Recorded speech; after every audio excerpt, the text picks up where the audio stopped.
नमस्कार बच्चों। ई हिंदी शाला में एक बार फिर से आप सभी का स्वागत है। आइए आज की कक्षा की शुरुआत करें। आज हम जानेंगे झांसी की रानी के बारे में, एक ऐसी कविता जो आपके मन में देशभक्ति की भावना भर देती है। आइए शुरू करते हैं। झांसी की रानी। आप सभी जानते हैं कि सैकड़ों वर्षों की गुलामी के बाद भारत आजाद हुआ था। उसके लिए अनेक लोगों ने अपने प्राणों का बलिदान दे दिया। इतने लोगों के बलिदानों के बाद हमें स्वतंत्रता प्राप्त हुई। उसमें से एक प्रमुख थी झांसी की रानी लक्ष्मीबाई। आइए उनकी कविता पढ़ते हैं, जो कि इतनी प्रसिद्ध है कि उसे लोग आज भी गाते हैं। कविता को बहुत ध्यान से सुनिएगा। उनकी पूरी जीवन की गाथा इसी कविता के द्वारा कवयित्री ने लिखी है। कविता आरंभ करने से पहले कवयित्री के बारे में कुछ जानते हैं। इस कविता को लिखा है सुभद्रा कुमारी चौहान ने, जिनका जन्म इलाहाबाद में हुआ था। वहां के एक जमींदार परिवार में वो जन्मी। उन्होंने बचपन से ही कविताएं रचनी शुरू कर दी थी। जब उनका विवाह हुआ तो उसके बाद उन्होंने गांधी जी के असहयोग आंदोलन में भी भाग लिया। देश के लिए लड़ने के लिए वो तैयार थी। 15 फरवरी सन 1948 को, यानी कि भारत के आजादी के बाद, एक कार दुर्घटना में अचानक उनकी मृत्यु हो गई। उनके कथा संग्रह हैं बिखरे मोती, उन्मादिनी और सीधे साधे चित्र। और उनके जो कविता संग्रह हैं वो है मुकुल और त्रिधरा। उनकी बहुत सारी जो कविताएं हैं वो प्रसिद्ध हैं, आपने सुनी भी होंगी। एक तो कोयल है, देखो कोयल काली है पर मीठी है इसकी बोली। इसके अतिरिक्त एक और कविता आपने सुनी होगी, माँ कदम का पेड़ अगर यह होता यमुना तीरे, मैं भी उस पर बैठ कन्हैया बनता धीरे धीरे। और जलियांवाला बाग कांड उनकी बहुत प्रसिद्ध कविता है, और सबसे प्रसिद्ध कविता है इनकी झांसी की रानी। तो आइए शुरू करते हैं कविता। सिंहासन हिल उठे राजवंशों ने भ्रकुटी तानी थी, बूढ़े भारत में भी आई फिर से नई जवानी थी। गुमी हुई आजादी की कीमत सबने पहचानी थी, दूर फिरंगी को करने की सबने मन में ठानी थी। इन पंक्तियों का अर्थ है, अंग्रेजों के बढ़ते हुए अत्याचार के खिलाफ स्वतंत्रता की लड़ाई के लिए भारत के राजाओं में हलचल मच गई। उनके सिंहासन हिलने लगे। गुलामी की जंजीरों में वर्षों से जकड़े हुए बूढ़े भारत में भी अब नया जोश आ गया था। सभी ने अपनी खोई हुई आजादी की कीमत को पहचान लिया था और उन्होंने मन में अंग्रेजों को भारत से भगाने का निश्चय कर लिया था। आगे कहती है कवयित्री, चमक उठी सन 57 में वह तलवार पुरानी थी, बुंदेले हर बोलों के मुंह हमने सुनी कहानी थी, खूब लड़ी मर्दानी वो तो झांसी वाली रानी थी। इसका मतलब है कि अंग्रेजों को भारत से जब उन्होंने भगाने का निश्चय कर लिया तो भारत की पुरानी जो तलवारें थीं वो भी सन 1857 में फिर से चमकने लगी थी। आप सभी जानते होंगे कि 1857 में जो विद्रोह हुआ था, मंगल पांडे उसकी अगुवाई में थे। तो हमने बुंदेले हर बोलों के मुख से एक कहानी सुनी है कि जो रानी लक्ष्मीबाई थी वो वीर पुरुषों की तरह बहादुरी से लड़ा करती थी। अब बुंदेले हर बोले कौन है? बुंदेले हर बोले बुंदेलखंड जो जगह है वहां पर गा गा कर जो राजाओं की कहानियां सुनाते हैं उन्हें कहा जाता है। आगे देखें, कानपुर के नाना की मुंह बोली बहन छबीली थी, लक्ष्मीबाई नाम पिता की वह संतान अकेली थी, नाना के संग पढ़ती थी वह नाना के संग खेली थी, बरछी ढाल कृपाण कटारी उसकी यही सहेली थी। अब आगे कहती हैं कवित्री कि लक्ष्मीबाई कानपुर के नाना साहब की मुंह बोली बहन थी, यानी कि वो उनकी असली बहन नहीं थी, उन्होंने उसे बहन मान लिया था। उनका बचपन का नाम छबीली था। वह अपने पिता की इकलौती संतान थी और उनका बचपन नाना साहब के साथ ही खेलते पढ़ते हुए बीता। वह अपनी उम्र की लड़कियों को अपनी सहेली नहीं मानती थी, बल्कि सहेली किसे मानती थी? बर्छी, ढाल, कृपाण और जो कटारी हैं, जो उनके अस्त्र और शस्त्र थे, उनको अपनी सहेलियां मानती थी। आगे सुनिए, वीर शिवाजी की गाथाएं उनको याद जबानी थी, बुंदेले हर बोलों के मुंह हमने सुनी कहानी थी, खूब लड़ी मर्दानी वो तो झांसी वाली रानी थी। आगे कवित्री कहती हैं कि उन्हें शिवाजी की जो गाथाएं थी, उनकी वीरता की कहानियां मुंह जुबानी याद थी। हमने बुंदेले हर बोलों के मुख से सुना है कि रानी लक्ष्मीबाई वीर पुरुषों की तरह बहादुरी से लड़ा करती थी। लक्ष्मी थी या दुर्गा थी वह स्वयं वीरता की अवतार, देख मराठे पुलकित होते उनकी तलवारों के वार। नकली युद्ध, व्यूह की रचना और खेलना खूब शिकार, सैन्य घेरना दुर्ग तोड़ना ये थे उनके प्रिय खिलवाड़। आगे कहती हैं कि लक्ष्मीबाई को देखकर ऐसा लगता था मानो वो वीरता की अवतार हों, दुर्गा के रूप में आई हों। कभी ऐसा लगता था मान लो वो लक्ष्मी का रूप हों। उनकी तलवारों के वारों को देखकर मराठे बहुत प्रसन्न हुआ करते थे। मराठा जो कौम है वो क्या है, वो युद्ध के लिए प्रसिद्ध होते हैं, तो उनकी वीरता को देखकर जो मराठे थे वो बहुत खुश होते थे। नकली युद्ध करना, चक्रव्यूह बनाना, शिकार खेलना और शत्रु की सेना का घेराव करना और किले बनाकर तोड़ना ये उनके प्रिय खेल थे। महाराष्ट्र कुलदेवी उसकी भी आराध्य भवानी थी, बुंदेलहर बोलों के मुंह हमने सुनी कहानी थी, खूब लड़ी मर्दानी वो तो झांसी वाली रानी थी। अब वो कहते हैं कि महाराष्ट्र की जो कुलदेवी हैं भवानी यानी दुर्गा का रूप, वो लक्ष्मीबाई की आराध्य देवी थी, वो उनकी पूजा किया करती थी। हमने बुंदेलखर बोलों के मुख से सुना है कि लक्ष्मीबाई वीर पुरुषों की तरह युद्ध किया करती थी। आगे देखें। हुई वीरता की वैभव के साथ सगाई झांसी में, ब्याह हुआ रानी बन आई लक्ष्मीबाई झांसी में, राजमहल में बजी बधाई खुशियां छाई झांसी में, सुभट बुंदेलों की विरुदावली सी वह आई झांसी में, चित्रा ने अर्जुन को पाया शिव से मिली भवानी थी, बुंदेलहर बोलों के मुंह हमने सुनी कहानी थी, खूब लड़ी मर्दानी वो तो झांसी वाली रानी थी।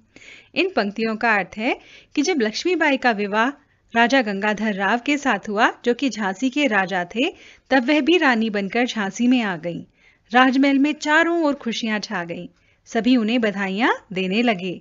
ऐसा लगता था मानो वो वीरता की कहानी सी हो जो कि झांसी में आ गई हों।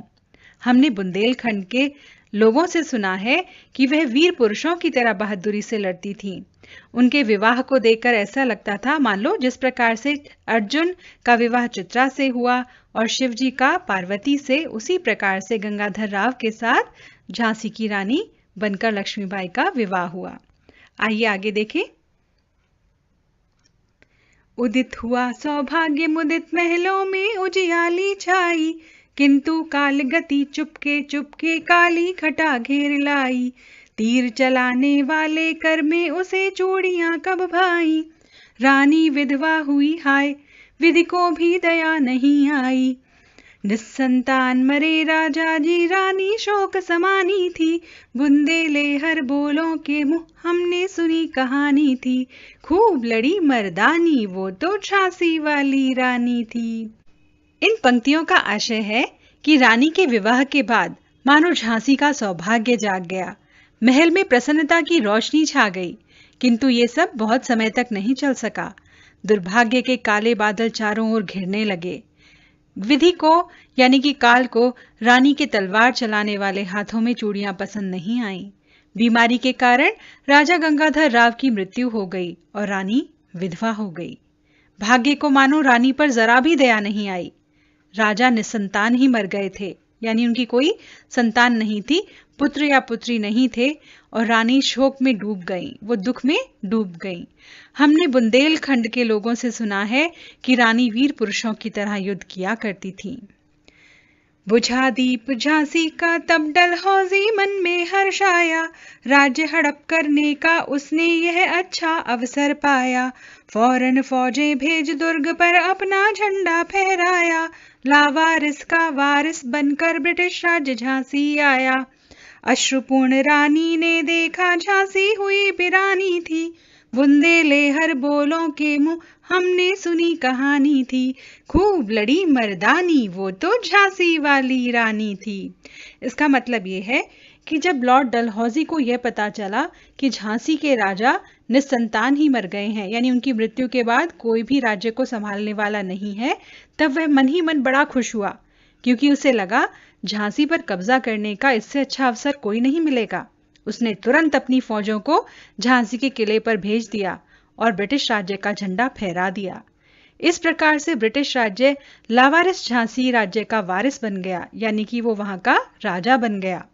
रानी ने आंसुओं से भरे हुए आंखों से देखा कि उनकी झांसी अब पराई हो चुकी थी। हमने बुंदेलखंड के बुंदेलों के मुंह से सुना है कि रानी लक्ष्मीबाई वीर पुरुषों की तरह बहादुरी से लड़ा करती थी। अनुनय विनय नहीं सुनता है विकट फिरंगी की माया, व्यापारी बन दया चाहता था तब वह भारत आया। डलहौजी ने पैर पसारे अब तो पलट गई काया, राजाओं नवाबों को भी उसने पैरों ठुकराया। रानी दासी बनी बनी यह दासी अब महारानी थी, बुंदेले हर बोलों के मुंह हमने सुनी कहानी थी। खूब लड़ी मर्दानी वो तो झांसी वाली रानी थी। आगे कवित्री कहती हैं कि जब वह फिरंगी हैं, यानी कि जो अंग्रेज हैं जिन्होंने हमारे देश पर उस समय राज्य किया, वो किसी का भी प्रार्थना नहीं सुनते थे, किसी की भी कोई भी बात नहीं सुनते थे।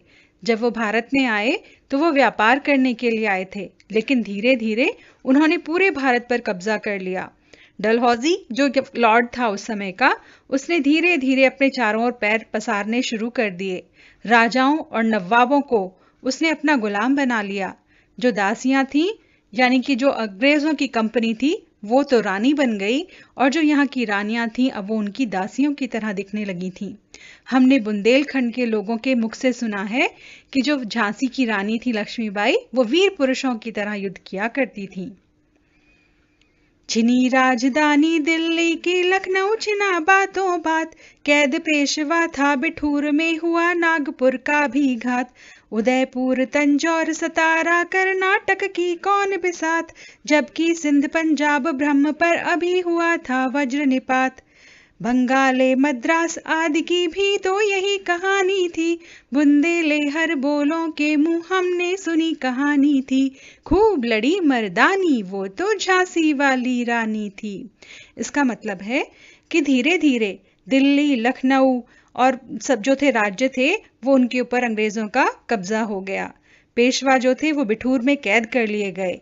नागपुर, उदयपुर, तंजौर, सतारा, कर्नाटक सभी को उन्होंने अपने कब्जे में ले लिया। सिंध, पंजाब इत्यादि पर भी उन्होंने हमला करके कब्जे में ले लिया। बंगाल, मद्रास की भी यही कहानी थी, यानी कि वहां पर भी अंग्रेजों का राज्य हो गया था। हमने बुंदेलखंड के बुंदेलों के मुंह से सुना है कि झांसी की रानी वीर पुरुषों की तरह युद्ध किया करती थी। रानी रोई रनिवासों में, बेगम गम से थी बेजार, उनके गहने कपड़े बिकते थे कलकत्ते के बाजार। सरे आम नीलाम छापते थे अंग्रेजों के अखबार, नागपुर के जेवर ले लो, लखनऊ के लो नौलख हार। यूं पर्दे के पज्जत जो परदेशी के हाथ बिकानी थी, बुंदेले हर बोलों के मुंह हमने सुनी कहानी थी। खूब लड़ी मर्दानी वो तो झांसी वाली रानी थी। इसका मतलब है कि जो रानियां थीं और जो बेगमें थीं, वो दुखी होकर अपने महलों में रोती रहती थीं। उनके कपड़े और उनके जो गहने थे वो बाजार में बिकने लग गए थे। अंग्रेजों ने उन सब चीजों को भी छीन लिया था और उन्हें बाजार में बेचना शुरू कर दिया। इस प्रकार से उन्होंने अपना अत्याचार करना शुरू कर दिया था। हमने बुंदेलखंड के बुंदेलों के मुख से सुना है कि रानी लक्ष्मीबाई वीर पुरुषों की तरह लड़ा करती थी। कुटियों में थी विषम वेदना, महलों में आहत अपमान, वीर सैनिकों के मान में था अपने पुरखों का अभिमान। नाना धू पंत पेशवा जुटा रहा था सब सामान, बहन छबीली ने रणचंडी का कर दिया प्रकट आह्वान। हुआ यज्ञ प्रारंभ उन्हें तो सोई ज्योति जगानी थी, बुंदेले हर बोलों के मुंह हमने सुनी कहानी थी। खूब लड़ी मर्दानी वो तो झांसी वाली रानी थी। इसका मतलब है कि जो छोटे छोटे घर थे उनमें सब में बहुत दुख फैला हुआ था और महलों में अपमान की जो घूंट था वो पी रहे थे जो राजा थे, क्योंकि अंग्रेजों ने ना तो गरीबों को छोड़ा और ना ही राजाओं को छोड़ा था। वीर सैनिकों के मन में भी अपने पुरखों का, यानी अपने जो पूर्वज थे उनका अभिमान था। उन्हें लगता था कि अब उनके अपमान का बदला लेने का समय आ गया है, अब उन्हें वापस अपनी इज्जत चाहिए थी। उधर नाना साहब जो थे और पेशवा थे, वो युद्ध का सामान जुटाने लग गए थे। उन्होंने सोच लिया था कि अंग्रेजों के खिलाफ उन्हें बगावत कर देनी है। उधर इससे पहले ही जो छबीली थी, छबीली कौन है? लक्ष्मीबाई। उन्होंने भी युद्ध का आह्वान कर दिया, उन्होंने युद्ध के लिए ललकार लगा दी। हमने बुंदेलों के मुंह से सुना है कि रानी लक्ष्मीबाई वीर पुरुषों की तरह युद्ध किया करती थी। महलों ने दी आग, झोंपड़ी ने ज्वाला सुलगाई थी, यह स्वतंत्रता की चिंगारी अंतरतम से आई थी। झांसी चेती, दिल्ली चेती, लखनऊ लपटें छाई थी, मेरठ कानपुर पटना ने भारी धूम मचाई थी।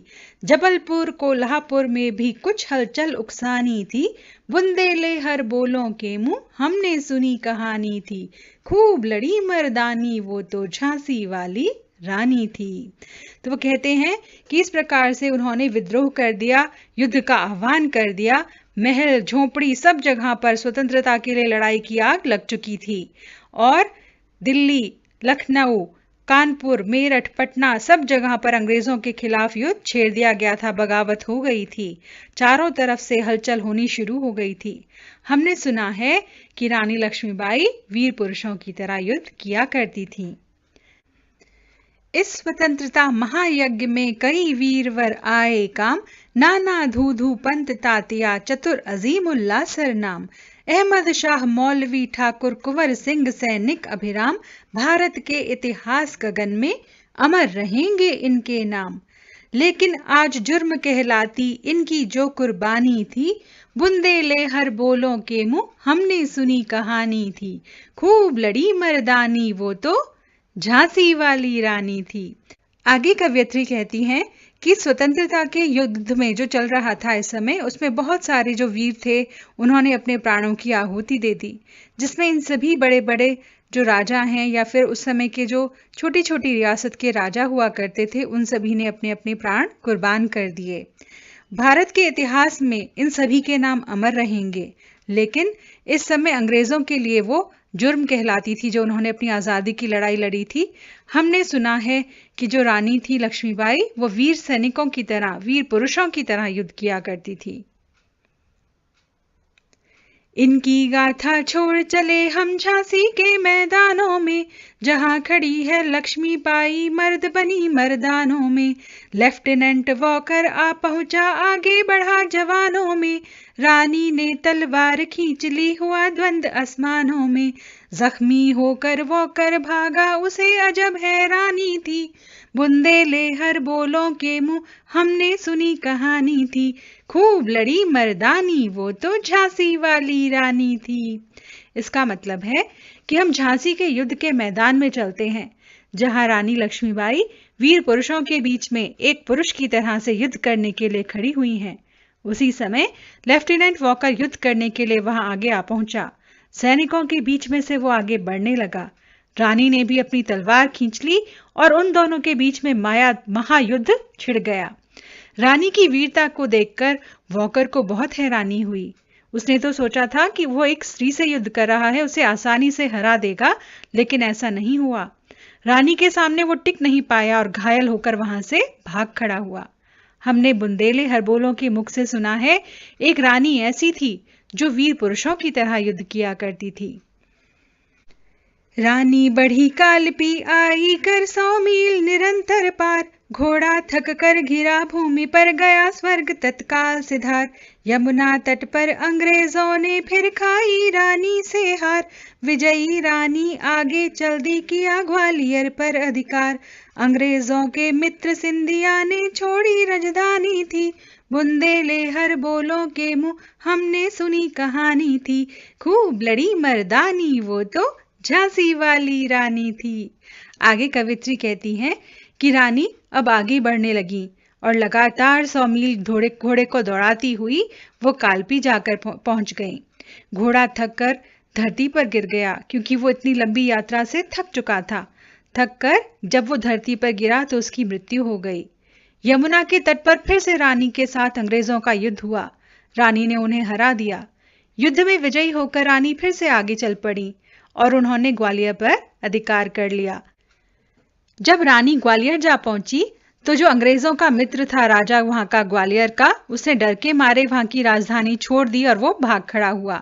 हमने बुंदेलखंड के बुंदेलों के मुख से सुना है कि रानी वीर पुरुषों की तरह युद्ध किया करती थी। विजय मिली पर अंग्रेजों की सेना फिर घिर आई थी। अब के जनरल स्मिथ सम्मुख था, उसने मुंह की खाई थी। कान्हा और मंदरा सखियां रानी के संग आई थी। युद्ध क्षेत्र में उन दोनों ने भारी मार मचाई थी। पर पीछे ह्यूरोज आ गया, हाय घिरी अब रानी थी। बुंदेले हर बोलों के मुंह हमने सुनी कहानी थी। खूब लड़ी मर्दानी, वो तो झांसी वाली रानी थी। आगे कवित्री कहती हैं कि अब जब रानी विजयी हो गई, आगे बढ़ चली, तो उनको इस समय फिर भी जो था अंग्रेजों ने सोचा कि किस प्रकार से उन्हें हराया जाए। युद्ध में रानी को विजय तो मिल गई, लेकिन अंग्रेजों की सेना ने आकर उन्हें फिर से एक बार घेर लिया।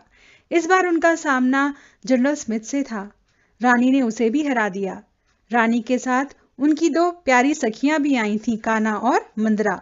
उन दोनों ने भी युद्ध की क्षेत्र में इतनी तबाही मचाई, खूब मारकाट मचाई, लेकिन पीछे से तभी ह्यूरोज आ गया और रानी दोनों तरफ से घिर गई। बुंदेले हरबोलों के मुख से हमने सुना है कि रानी लक्ष्मीबाई वीर पुरुषों की तरह युद्ध किया करती थी। रानी गई सिधार चिता, अब उसकी दिव्य सवारी थी। मिला तेज से तेज तेज की, वह सच्ची अधिकारी थी। अभी उम्र कुल 23 की थी, मनुज नहीं अवतारी थी। हमको जीवित करने आई, बन स्वतंत्रता नारी थी। दिखा गई पथ, सिखा गई हमको जो सीख सिखानी थी। बुंदेले हर बोलों के मुंह हमने सुनी कहानी थी। खूब लड़ी मर्दानी, वो तो झांसी वाली रानी थी। आगे कवियत्री कहती हैं कि रानी तो स्वर्ग सितार गई। उनकी जो चिता थी वो ऐसे लगती थी मानो कोई दिव्य सवारी हो जो स्वर्ग की ओर जा रही हो। वो उनकी जो आत्मा थी वो ईश्वर में जाकर मिल गई, परमात्मा से उनका तेज जाकर मिल गया। जिस समय उनकी मृत्यु हुई वो केवल 23 वर्ष की थी। इतनी छोटी सी आयु में ऐसा लगता था उन्होंने सब कुछ पा लिया। मनुष्य के रूप में मानो वो एक अवतार लेकर आई थी और हमें स्वतंत्रता का रास्ता दिखाने के लिए आई थी। जो हमें सीख सिखानी थी वो सिखाकर चली गई। उन्होंने हमें बता दिया कि आजादी से बढ़कर कुछ भी नहीं है और देश जो है मातृभूमि है, उसकी स्वतंत्रता सबसे ज्यादा प्रिय है। हमने बुंदेलखंड के बुंदेलों के मुख से सुना है कि झांसी की रानी लक्ष्मीबाई वीर पुरुषों की तरह लड़ा करती थी।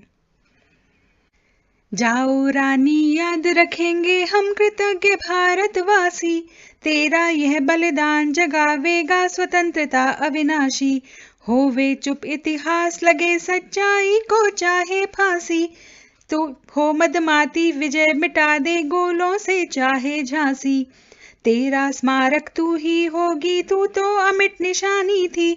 बुंदेले हर बोलों के मुंह हमने सुनी कहानी थी। खूब लड़ी मर्दानी, वो तो झांसी वाली रानी थी, झांसी वाली रानी थी। आगे कवित्री कहती हैं कि हे रानी, तुम स्वर्ग को चली जाओ। हम जो भारतवासी हैं वो हमेशा तुम्हारे कृतज्ञ रहेंगे। हम तुम्हारे हमेशा एहसान के तले दबे रहेंगे। जो तुम्हारा यह बलिदान है वो व्यर्थ नहीं जाएगा। उसने हमारे मन में स्वतंत्रता की जो आग है वो लगा दी है और तुम्हारा जो नाम है वो हमेशा के लिए हम सबके मन और मस्तिष्क में और इतिहास में अमर हो जाएगा। तुम खुद अपना स्मारक खुद ही होगी, तुम्हें हमेशा याद रखा जाएगा। हमने बुंदेलखंड के बुंदेलों के मुख से सुना है कि रानी लक्ष्मीबाई वीर पुरुषों की तरह युद्ध करा करती थी। तो बच्चों, ये तो थी बहुत प्यारी सी कविता जो कि हमारे मन में एक देश प्रेम की ऐसी आग जगाती है जिससे हमें यह पता चलता है हमें यह पता चलता है कि स्वयं से पहले राष्ट्र के बारे में हमें सोचना चाहिए। दुनिया में वही देश सबसे अधिक मजबूत होता है जिसके नागरिक अपने देश से सबसे अधिक प्यार करते हैं। माँ, मातृभूमि और मातृभाषा का कोई भी विकल्प नहीं है, यानी इनका स्थान कोई नहीं ले सकता। तो आइए संकल्प कीजिए कि आप अपने देश के लिए सब कुछ करने के लिए हमेशा तैयार रहेंगे और अपने से पहले अपने देश के बारे में सोचेंगे। तो बच्चों, ये तो थी कविता। इस कविता के अभ्यास कार्य के साथ आपके साथ फिर से एक बार मुलाकात होगी। तब तक के लिए आपसे विदा चाहते हैं। विदा।